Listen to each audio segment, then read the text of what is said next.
تو یزبون کے معنی یہ ایسے چلتے ہیں کہ پیچھے کوئی اثر نہیں ان کا رہتا، اتنے اطمینان سے اب اس کے باوجود بھی اپنے اپنے روٹ پر چل رہے ہیں. چلیے انسان ہے، انسان چلتا ہے، جانور چلتے ہیں، جانور کا راستہ معلوم ہے، سائٹ میں ہے، اثر ہے، گوبر گرا ہوا ہے، لیکن ان کا کوئی اثر نہیں. یہی وہ اعجاز ہے اللہ تبارک تعالیٰ کا. پھر بھی اپنے اپنے مدار میں کسی کے بس کی بات نہیں کہ علیحدہ ہو جائے اور کوئی ٹکر ہو جائے. تو یہ ہے چاند و سورج کے تعلق سے. اور زمین کے تعلق سے بھی بتلا دیا گیا. پھر جب آیتیں آئیں گی اب مزید سنیے گا، سننے کے لیے تیار ہو رہیے کہ کئی چیزیں ایسی ہیں کہ دنیا میں سب سے پہلا اس کا موجد کون، سنتے آئے ہوں گے کپڑے کس نے بنائے اور قلم کس نے بنایا. تو آج ذکر ہے کشتی کا. سب سے پہلے کشتی کس نے بنائی؟ تو ظاہر ہے کہ اللہ نے بنائی. اللہ نے اپنا حکم دیا، جیسے کہ فرماتے ہیں کہ وَأَوْحَيْنَا إِلَيْهِ سے مراد نوح علیہ السلام، أَنِ اصْنَعِ الْفُلْكَ بِأَعْيُنِنَا وَوَحْيِنَا، اے نوح کشتی بناؤ ہماری زیر نگرانی، وحینا ہماری تعلیمات پر. تو اس کا ذکر ہے، سنیے. وَآيَةٌ لَهُمْ أَنَّا حَمَلْنَا ذُرِّيَّتَهُمْ فِي الْفُلْكِ الْمَشْحُونِ وَخَلَقْنَا لَهُم مِّن مِّثْلِهِ مَا يَرْكَبُونَ وَإِن نَّشَأْ نُغْرِقْهُمْ فَلَا صَرِيخَ لَهُمْ وَلَا هُمْ يُنقَذُونَ إِلَّا رَحْمَةً مِّنَّا وَمَتَاعًا إِلَىٰ حِينٍ. اور ان کے لیے نشانی. کن کے لیے؟ قریش کے لیے، عربوں کے لیے، ساری دنیا کے لیے، کہ ہم نے ان کی ذریت کو بھردار کشتی میں سوار کیا. حملنا، اٹھایا نا جی. سوال یہ آتا ہے کہ بھردار کشتی کون سی اور ذریت کے کیا معنی؟ سبھی جانتے ہیں کہ نوح علیہ السلام نے کشتی بنائی. سب سے پہلی کشتی. اس کے پہلے لوگوں کو سمندر پار کرنے کا طریقہ معلوم نہیں تھا اور ضرورت بھی نہیں تھی، کبھی انہوں نے استعمال نہیں کیا. دریا کنارے والے مچھلیوں کا شکار کرتے تھے، لیکن یہ چیز نہیں تھی کہ سمندر کے پانی کو چیرتے ہوئے نکلیں. بس ایک زبردست طوفان آنا تھا. اللہ تبارک تعالیٰ نے حکم دیا کہ اس طریقے سے بنائیے ہماری تعلیمات کے مطابق. تو یہ سب سے پہلے کشتی بنی. لیکن بھری ہوئی کا کیا مطلب؟ جیسے کہ آپ جانتے ہیں وَمِنَ الْبَقَرِ اثْنَيْنِ وَمِنَ الضَّأْنِ اثْنَيْنِ، سارے جوڑے، اونٹ کے، بیل کے، دمبے کے، سب لے لیے. چرند پرند جو بھی ان کو چاہے تھے وہ لے لیے. اور سب تھے. کون تھے سب؟ نوح علیہ السلام پر جو ایمان لائے وہ، اور ان کے 3 بیٹے مشہور حام سام یافس تھے. مگر قرآن کیا کہہ رہا ہے؟ ذریتہم، جبکہ وہ ہمارے آبا و اجداد تھے. اسے سمجھنا ہے کہ کیا مطلب ذریت؟ ذریت میں ہم آ گئے، ہمارے اولاد آ گئے. تو یہ قرآن کا اسلوب ہے کہ صرف وہی نہیں، جب وہ سوار تھے تو ہم ان کے پشت میں تھے، ہے نا. سلالہ جسے کہتے ہیں، نطفہ وہیں سے آیا نا. تو وہ ہمارے باپ دادا ہیں. تو یہ مستعار لے لیا کہ تم سب. تو بہت بہتر ہے یہ کلمہ. یوں کہا جائے کہ حام سام یافس سوار تھے، یوں کہا جائے کہ تم سوار تھے، ہم بھی سوار تھے. اس لیے کہ اگر وہ ڈوب جاتے تو ہم بھی ڈوب جاتے اس نطفے کے ساتھ. یہ ہے قرآن کی بلاغت. کوئی اعتراض کیا لوگوں نے، کرتے رہتے ہیں. وہ بڑی چھان بین کرتے ہیں کہ کہاں سے قرآن میں خامی مل جائے، مگر جواب دینے والے جواب دیتے رہتے ہیں. وہ بیچارے لاجواب ہو جاتے ہیں. لیکن اب عجب ہے، کوئی ایمان لے آتا ہے؟ کوئی نہیں لاتا. لیکن پھر بھی عجب ہے، ہمارے لوگ مطالعہ نہیں کرتے. یہ بھی ایک عجوبہ ہے.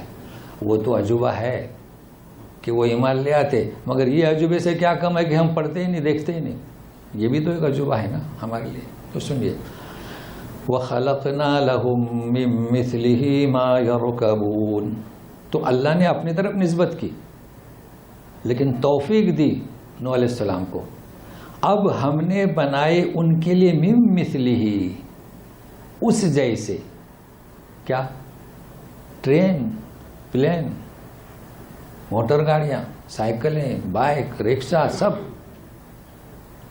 اچھا کشتی سے بھی بنا, وہ تو ایک کشتی تھی. چھوٹی بھی بنائی, چھوٹی جانتے ہیں ناؤ, صرف ایک فرد چلائے. اور پھر بڑے بھی بن گئے, اسٹیمر اور لانچی سے. کیا اللہ تعالیٰ نے سب سے پہلی ایک کشتی بنوائی, اس لیے فرماتے ہیں خلقنا لہم. گویا کہ اللہ نے توفیق دی, تعلیمات دی, یہ سب اللہ کا کرم ہے. لیکن اب سنیے کیا کہتے ہیں, وَإِن نَشَأْ نُغْرِقْهُمْ فَلَا صَرِيخَ لَهُمْ وَلَا هُمْ يُنقَذُونَ. کشتی پر سوار ہیں, پلین میں سوار ہیں, ٹرین میں سوار ہیں, لیکن یہاں کشتی کا ذکر ہے. اگر ہم چاہتے تو ڈبا دیتے, اگر ہم چاہیں تو ڈبا دیں. جب ڈبائیں گے تو کیسا؟ فلا صریخ لہم. صریخ کسے کہتے ہیں؟ قرآن شریف میں صیحہ تو پڑھ چکے ہیں. صیحہ تو ایک آواز ہے, بادل کی گرج ہے کہ قوم ہلاک ہو جاتی ہے, یہ اس سے مختلف ہے. صریخ کسے کہیں گے؟ جیسے کہ کوئی فرد پانی اسے کھینچ رہا ہے, کیونکہ سمندر میں ندی میں ایک بھنور ہوتا ہے, وہ کافی گہرا ہوتا ہے, وہاں کوئی پھنس گیا تو پانی کھینچتا ہے, تو اس کی آواز نکلتی ہے بچاؤ بچاؤ, یہ ہے صریخ, یہ صریخ. تو جب ہم ڈبانا چاہیں گے تو کوئی فریاد نہیں کر سکے گا, فلا صریخ, اور نہ بچائے جا سکیں گے. اب جب کہیں ایکسیڈنٹ ہوتا ہے پلین کا, ٹرین کا اور جہاز کا, تو ہیلی کاپٹر جاتے ہیں, تو یہ اللہ تعالیٰ کی توفیق سے جاتے ہیں. لیکن ایسا بھی ہوا ہے, میڈیا سے آپ سن رہے ہیں, حقیقت ہے اخبار میں, کہ کئی پلینیں غائب ہوئی ہیں, پتہ ہی نہیں, پتہ چلا نہیں چلا. مگر یہ بھی ایک عجب بات ہے, لوگوں کے ذہن دیکھو کہ سیٹلائٹ ایسا ترقی کر چکا ہے کہ آپ کا بٹن بھی نظر آتا ہے, اور لوگ سچ سمجھتے ہیں. بتائیے دھوکہ ہے کہ نہیں؟ اگر آپ کو بٹن نظر آتا ہے تو پلین جو غائب ہوا وہ کیوں نظر نہیں آتا؟ کہاں ہے اتنا بڑا پلین جس میں وہ کیا بلیک باکس کہتے ہیں وہ بھی ہے. تو یہ دھوکہ, جھوٹ, مسلمانوں کو گمراہ کرنا. مگر عجوبہ یہ ہے کہ ہم قرآن سے دور ہیں. یہ کیسے ہو سکتا ہے کہ تمہیں ساری چیز نظر آئے, کسی مجرم کو پکڑ نہیں سکتے؟ تو بہرحال یہ اللہ تعالیٰ کا ہی اعزاز ہے کہ اگر ہم چاہتے تو ایسا ڈبائیں گے, اور ایسے ڈوبے ہیں, ایک بھی نہیں بچا. فلا صریخ لہم. اور جو قومیں تباہ ہوئی ہیں اور نہ انہیں کوئی بچا سکے گا. لیکن اب اگلی آیت پر ذرا توجہ چاہتا ہوں. ویسے ہر آیت توجہ کی طالب ہے, تقاضا ہے, چونکہ آپ لوگ یہاں سمجھنے کے لیے آئے ہیں اتنی دور سے, شوق سے, ذوق سے. تو سنیے, الا رحمتا منا ومتاعا الی حین. یہ جو بچتے ہیں نا ہماری رحمت. مگر دوسرا جملہ کیا ہے؟ اور ایک معین مدت کے لیے. پہلی بات رحمت کہ جو سلامتی کی دنیا میں آئے ہماری توفیق سے, ہم نے چاہا کہ بچ جاؤ, تو کوئی انسان تکبر نہ کرے, غرور نہ کرے. یہ جتنے بھی وسائل ہیں, کوئی تختے پر چڑھ گیا, کسی کو ہیلی کاپٹر نے بچایا, جیسے بھی یہ. لیکن ذرا غور کریں کہ یہ کیا مطلب متاع الہی. بھائی آ گئے سلامتی کی دنیا میں, یہی تو اصل اعزاز ہے. سلامتی کی دنیا میں آئے ہو, مگر یاد رکھو کہ یہ سلامتی تمہاری دائمی نہیں ہے, بلکہ ایک وقت تک تم یہ سوچیں گے کہ سمندر سے ڈوبتے ہوئے بچ گئے, میں تو کامیاب ہوں. نہیں, تمہارا ایک وقت ہے آزمائش کے لیے. اس کو امام راضی نے اس طرح ادا کیا ہے, وہی میں پیش کرتا ہوں.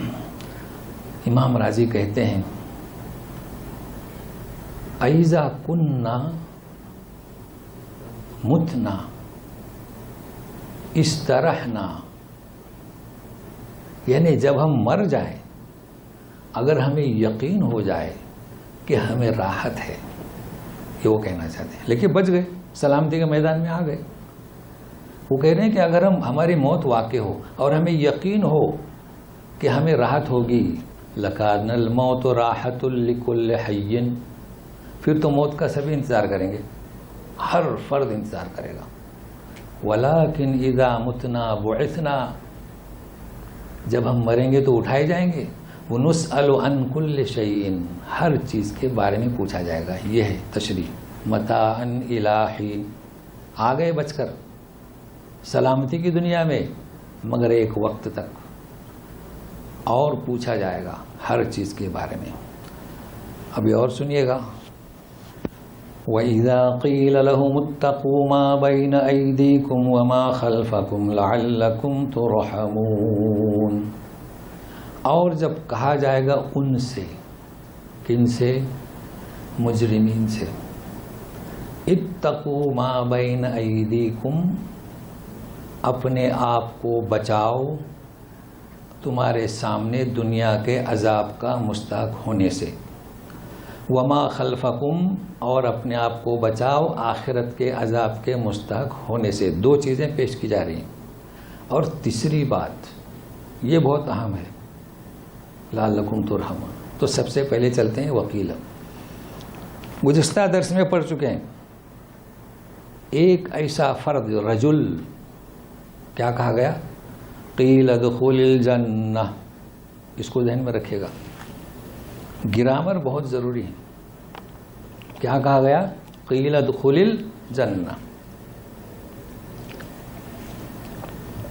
اس نیک آدمی سے، یا آپ نے جو ترجمہ کیا فارسی کا جانباز آدمی سے ڈائریکٹ کہا گیا جنت میں ڈائریکٹ کہا گیا. اس کو یاد رکھیں. یہاں لہم ہے، ڈائریکٹ نہیں کہا جا رہا ہے.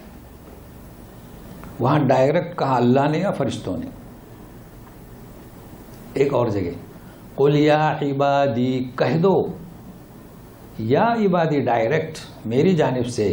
دیکھو مسلمانوں کے لیے یا عبادی الذین اسرفوا علی انفسہم لا تقنطوا من رحمت اللہ انہ هو الغفور الرحیم ان اللہ یغفر الذنوب جميعا. تو فرق یہ سمجھیں کہ ہم سے اللہ تعالیٰ ڈائریکٹ کہہ رہے ہیں. اور کون سی آیت بتاؤں؟ وَإِذَا سَأَلَكَ عِبَادِي عَنِّي فَإِنِّي قَرِيب. وہاں تو کل کا بھی واسطہ نہیں. لیکن مشرکین سے وَقِيلَ لَهُمْ.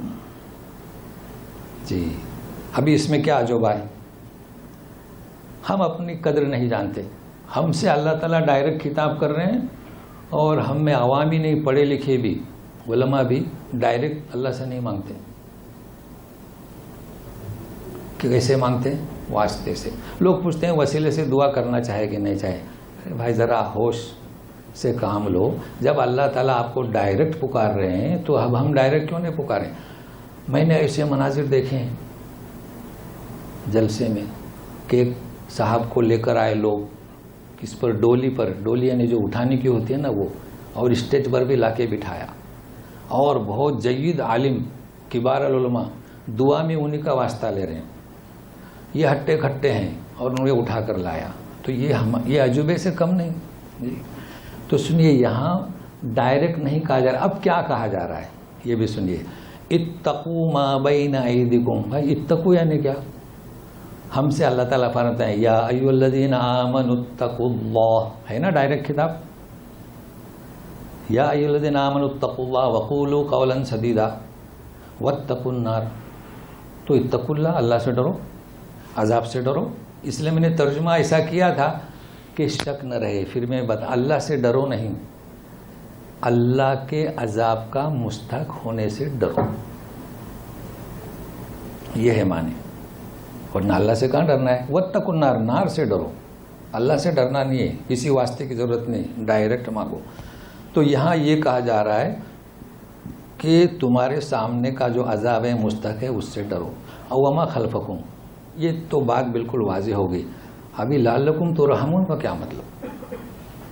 یعنی اللہ تعالیٰ ان سے کہلوا رہے ہیں، ڈائریکٹ نہیں کہہ رہے ہیں.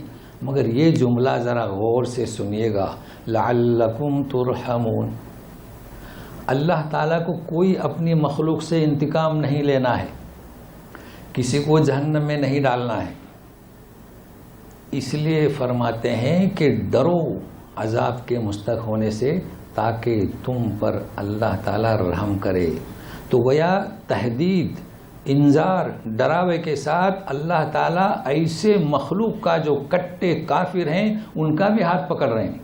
پکڑ رہے ہیں کہ نہیں پکڑ رہے ہیں؟ یہاں کیا پیغام دوں؟ ہمارا کیا فرض ہے قرآن والوں کا؟ ہمارے اڑوس پڑوس میں کٹے کافر ہیں، رہتے ہیں نا ہم لوگ، دائیں جانب ہندو ہے، بائیں جانب بدھسٹ ہے، ہم تو ایسے ہی رہتے ہیں، آپ لوگ بھی ایسے ہی رہتے ہیں. کیا فرض ہے ہمارا؟ ہاتھ پکڑے کہ نہیں پکڑے؟ جی نبی کریم صلی اللہ علیہ وسلم نے فرمایا لا یؤمن احدکم حتی یحب لجارہ لاخیہ، تو بہت مشہور حدیث ہے، وہی سبوں نے یاد کر لی، مگر دوسری بھی حدیث ہے لجارہ ما یحب لنفسہ. کیا مطلب؟ اپنے پڑوسی لیے کی بھی وہی بہتر سمجھے جو اپنے لیے. دیکھیے حدیث کا کمال ہے. تو پڑوس میں کون ہوتا ہے؟ مسلم بھائی تو آپ کا بھائی. جی تو پڑوس کا چاہے وہ کسی مذہب سے ہو، اگر آپ چاہتے ہیں کہ 5 وقتہ نماز پڑھیں جنت میں جائیں تو اس کے لیے بھی ہاتھ پکڑیں اس کا. کیسے پکڑیں؟ کیسے پکڑیں؟ تعلقات استوار کرنا پڑیں گے. لیکن ہم کیسے ہاتھ پکڑتے ہیں؟ عوام کی بات نہیں کر رہا ہوں، علماء کی کر رہا ہوں. بتاؤں؟ بتانے میں کیا حرج ہے؟ آپ بھی سمجھیں. آپ کے ساتھ بھی یہی موقع مشاہدات آئے ہوں گے. جس دنیا میں زمین پر آپ ہیں میں بھی وہی ہوں. سنیے گا، اللہ تعالیٰ کافر کا بھی ہاتھ پکڑ رہے ہیں لعلکم ترحمون. ہمیں حکم ہے کہ تم بھی ہاتھ پکڑو. حدیث رسول ہے کہ جار جار جار. ٹھیک ہے، ہمارے علماء کا نظریہ کیا ہے؟ کوئی دیوبندی ہے، کوئی بریلوی ہے، کوئی تبلیغی ہے، کوئی جماعت اہل حدیث میں ہے. اگر پڑوس میں جماعت اسلامی والا ہو، ادھر اہل حدیث ہو، تو ہمارا آپ کا نظریہ کیا ہے پتہ ہے؟ سورہ مطففین میں جی تقریباً وَإِذَا مَرُّوا بِهِمْ يَتَغَامَزُونَ. ارے یہ گزر رہا ہے، دیکھو فلاں جماعت سے ہے نا جی، پڑوس میں ہے. اور کیا اللہ تعالیٰ ایسے لوگوں کے بارے میں فرماتے ہیں؟ نہیں، پہلے سنیے. یعنی کسی کا کسی جماعت سے ہونا، یتغامزون، یہ کس کا طریقہ ہے؟ کس کے بارے میں کہا جا رہا ہے؟ مشرکین جب مسلمان گزرتے تھے تو یتغامزون، کہ یہ کیسے بھولے والے لوگ ہیں، باپ دادا کے دین کو چھوڑ دیا. تو اللہ تعالیٰ فرماتے ہیں وَمَا أُرْسِلُوا عَلَيْهِمْ حَافِظِينَ. کیا ان کو ان کا داروغہ بنا کر بھیجا گیا ہے؟ تو ہم کب اصلاح کریں گے؟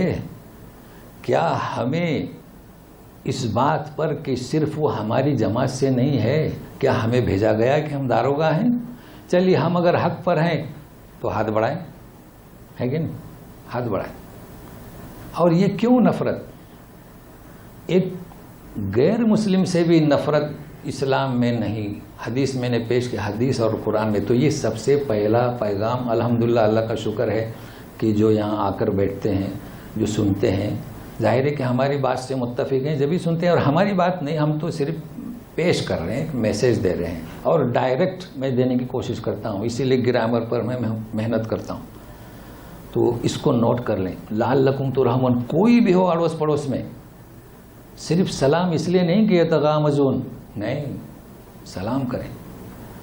آپ ملیں جلیں، مسلم ہو گئے، جماعتوں کا سلسلہ اپنے ذہن سے نکال دیں. سب مسلم ہیں اور یہ اللہ تعالیٰ کا طریقہ ہے، حدیث رسول کا طریقہ ہے. تو ہمارا بھی یہی طریقہ ہونا چاہیے. سنیے گا، وَمَا تَأْتِيهِم مِّنْ آيَةٍ مِّنْ آيَاتِ رَبِّهِمْ إِلَّا كَانُوا عَنْهَا مُعْرِضِينَ. کیا کہا جا رہا ہے کہ جب بھی کوئی نشانی آتی ہے ان کے رب کے نشانیوں میں سے، تو اس سے اعراض کرتے ہیں، یعنی توجہ نہیں کرتے، التفات نہیں کرتے. کیا مطلب؟ نشانی کوئی بھی ہو، چاہے کائنات کی نشانی ہو، چاہے قرآن کوئی معجزہ ہو، یا کوئی آیت ہو. آیت بھی تو نشانی ہے. اب دیکھیے یہ جتنی آیتیں ہم پڑھ رہے ہیں نشانی ہے کہ نہیں؟ کیسا کھول کھول کر بیان کیا جا رہا ہے. بس تھوڑی محنت کی ضرورت ہے، تھوڑی عربی کی شدھ بٹ ڈائریکٹ سمجھنے کی کوشش کریں. تو ان کا طریقہ کار یہ کہ توجہ نہیں دیتے. کس کے لیے ہے یہ؟ مشرکین کے لیے. لیکن ساتھ ساتھ ہمارے لیے بھی ہے. آپ کسی کو لاکھ بیان کریں کہ بھائی احادیث میں ایسا ہے، قرآن شریف میں ایسا ہے، تو توجہ نہیں دیتے. یہی طریقہ اختیار کیے ہوئے ہیں. اب ایک چیز کو ذہن میں رکھیے گا کہ اللہ تبارک تعالیٰ کے بارے میں ان کا تصور کیا تھا. ٹھیک ہے نا, جانتے ہیں آپ. اسی طریقے سے مخلوق کے بارے میں ان کا طرز عمل کیا ہے. بھائی دو چیزیں ہیں, کلام پاک میں آپ جائیں گے اقیموا الصلاۃ وآتوا الزکاۃ, ہے نا, نماز کے ساتھ زکوٰۃ کا ذکر ہے. کیوں؟ اس لیے کہ اگر آپ صحیح حق اللہ کا ادا کرنا چاہتے ہیں تو مخلوق کے خدا کا بھی حق ادا کریں. اگر مخلوق کے خدا کا حق ادا نہیں کر رہے ہیں تو اللہ کا حق ادا نہیں ہو سکتا. تو ان کا طرز عمل اللہ کے ساتھ تو یہ تھا توحید کے بارے میں, شرک اور اشتراکت اور واسطے. اب مخلوق کے بارے میں سنیے گا. وَإِذَا قِيلَ لَهُمْ أَنفِقُوا مِمَّا رَزَقَكُمُ اللَّهُ قَالَ الَّذِينَ كَفَرُوا لِلَّذِينَ آمَنُوا أَنُطْعِمُ مَن لَّوْ يَشَاءُ اللَّهُ أَطْعَمَهُ إِنْ أَنتُمْ إِلَّا فِي ضَلَالٍ مُّبِينٍ. ترجمہ سنیے. جب ان سے کہا جاتا ہے کہ خرچ کرو جو اللہ نے تمہیں دیا ہے. مسلمان بھی تھے اس وقت. قال الذین کفروا, وہ کہتے ہیں ایمان والوں سے کہ کیا ہم کھلائیں ان فقیر مسلمانوں کو جو نبی کریم صاحب پر ایمان لائیں. اگر اللہ چاہتا تو کھلاتا. یہ ان کا تصور مخلوق خدا کے بارے میں. غریب تھے نا, غلام تھے, تو اللہ نے انہیں کھلانا نہیں چاہا تو ہم کیوں کھلائیں. یہ ان کا تصور. ہمارا تصور کیا؟ تو وہ کہتے تھے ان انتم الا فی ضلال مبین, اے مسلمانوں تم تو سری گمراہی میں ہو. اب ہمارے مسلمانوں کا تصور کیا؟ کہتے ہیں اسے 7 دفعے پڑھو. اچھا, مسلمانوں کو کہا جا رہا ہے کہ تم گمراہی میں ہو, اور ہمارے لوگ کیا کہتے ہیں؟ اسے یادہ کرو پھر اوپر سے. بتلائیے کیا مطلب اس کا؟ یعنی ایک عام بات کہ مسلمانوں کو گالی دے رہے ہیں, گمراہی میں ہو تو گالی دے رہے ہیں, آپ اس کو 7 دفعے پڑھ رہے ہیں. بہرحال یہ مبین والی آیت جو کہہ رہے ہیں 7, یہ بالکل بدعت من گھڑت غلط ہے. لیکن یہ ہم آیت کا مطلب سمجھتے ہیں کہ اللہ تعالیٰ نے روزی دی ہے صرف اس لیے کہ یہ مومن ہے, تو ان کے بارے میں ان کا تصور دیکھو کیسا ہے. اور آج دنیا میں یہی نفرت بڑھتی جا رہی ہے کہ مسلمانوں کا تعاون کرنے سے لوگ گھبراہٹ, یہی طرز عمل اختیار کرتے ہیں. تو اس کو آیت کو بھی نوٹ کر لیں, بلکہ مخلوق خدا کے ساتھ بھی جو ہے اچھا طریقہ اپنائیں. اب سنیے مزید بطور استہزاء اور مذاق. وَيَقُولُونَ مَتَى هَذَا الْوَعْدُ إِن كُنتُمْ صَادِقِينَ.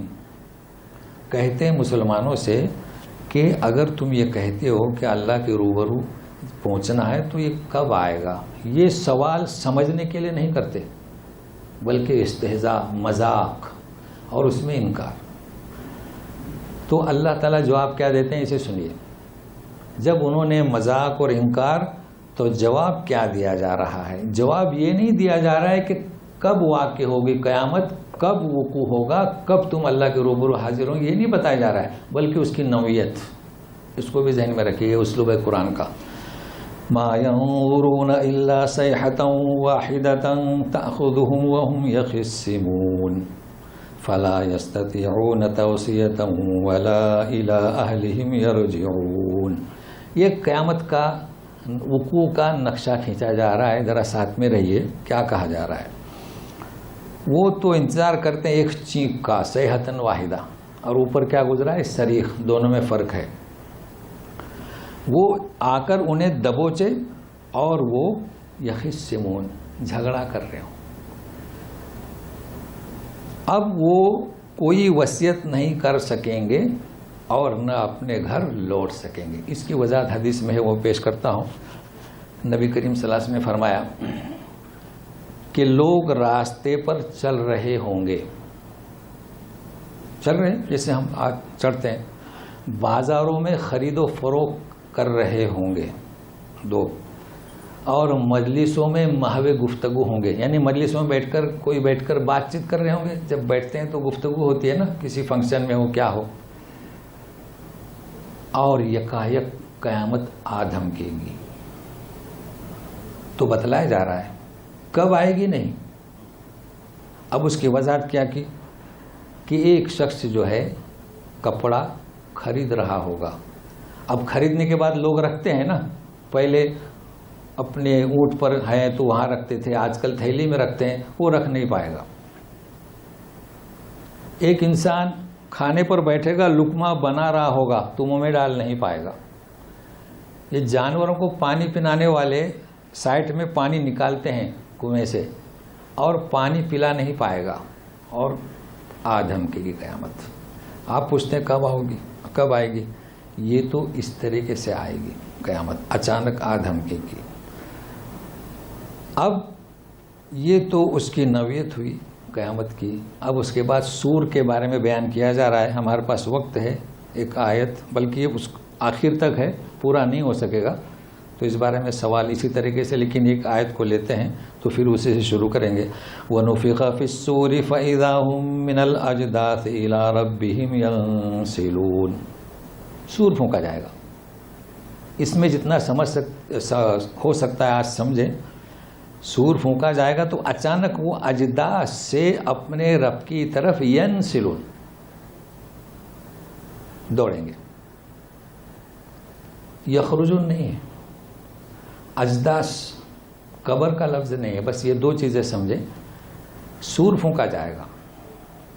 کون سا سور ہوگا؟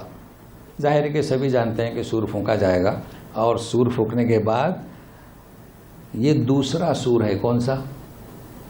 دوسرا. اس لیے کہ کیا کہا جا رہا ہے کہ اجداث سے نکلیں گے. تو پہلا سور کون سا؟ مریں گے. اس کو ذہن میں رکھیں, یہ دوسرے سور کی بات ہے. لیکن کتاب میں آپ نے 3 سور بھی پڑھے ہوں گے, پڑھے ہیں نا 3 سور. تو آپ اس کو کیسے سمجھیں؟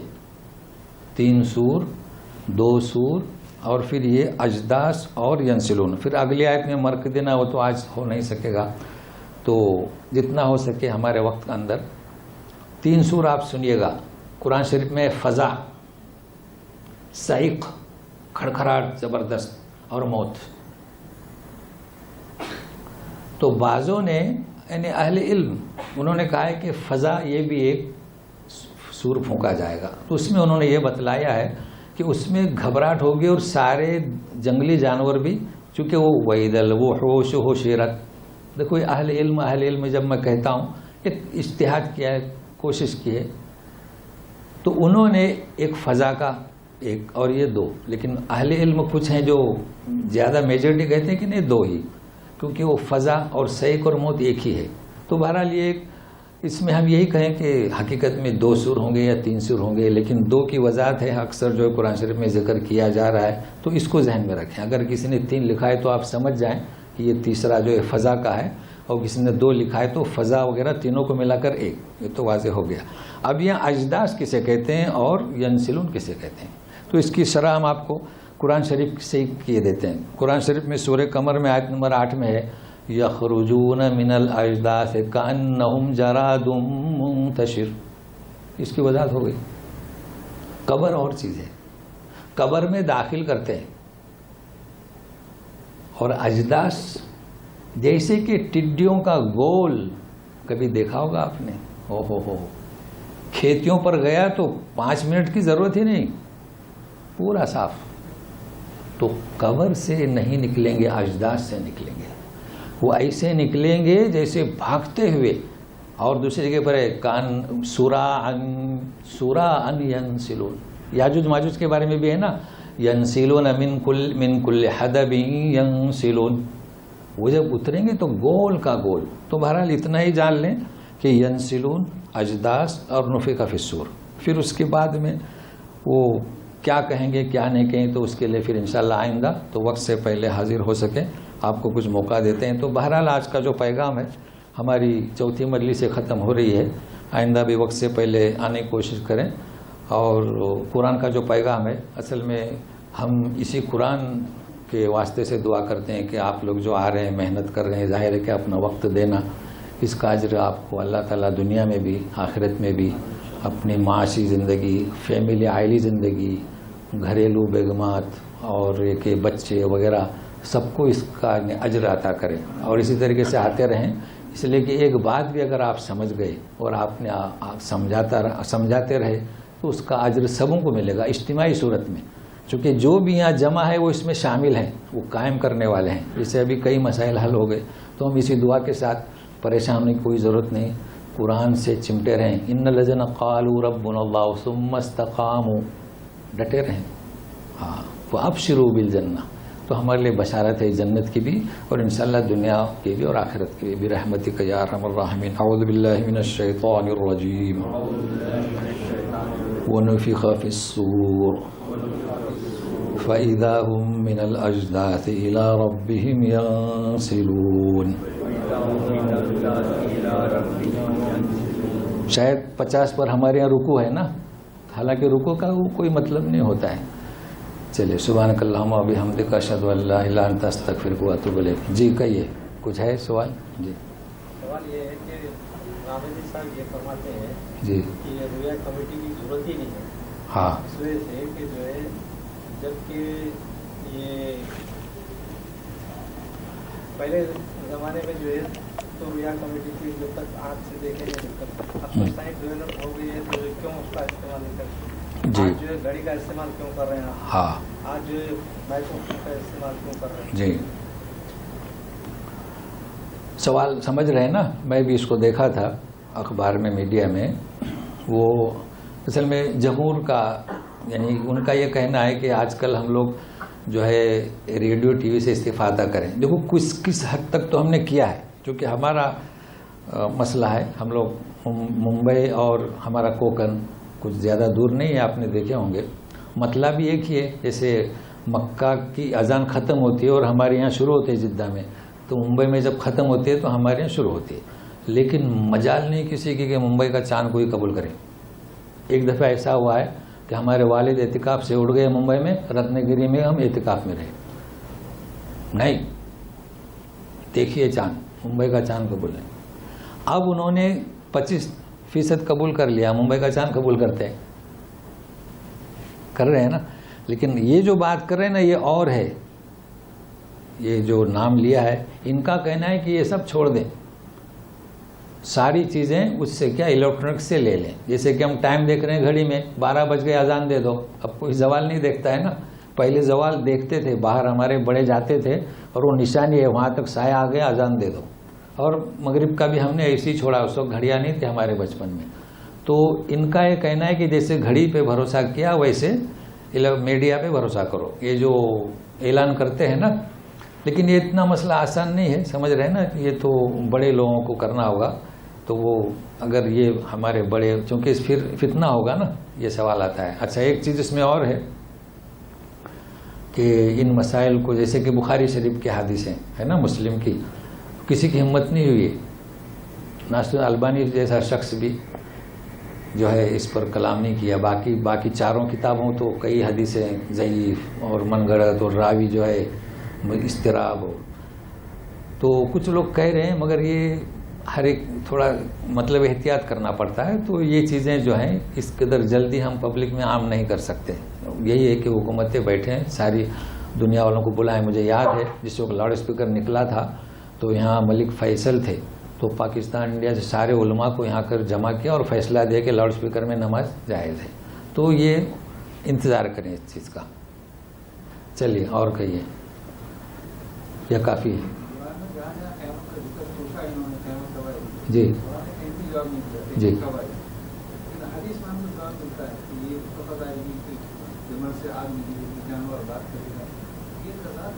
ہاں جی جی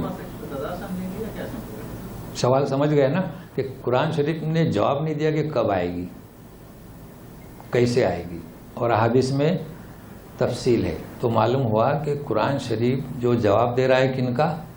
مشرکین کا. اور احادیث رسول کس کا جواب؟ مومنین کا. جنہوں نے کہا کہ انک یا محمد رسول اللہ. یہ فرق ہے بس اور کچھ نہیں. جیسے کہ جب میں ہمارے لوگوں کو پیغام دیتا ہوں تو تھوڑی اس میں شدت رہتی ہے اور مشرکین کو وہ شدت نہیں رہتی. لعلکم ترحمون، بس یہ بات. بہت اچھا، شکریہ آپ نے سوال کیا. تو وقت ہو گیا. جی چلیے آئندہ کے لیے جو بھی ابھی بھی کر دیں اشارتاً جی آپ کا جواب مل گیا نا جی کہیے آئندہ جواب دیں گے کہیے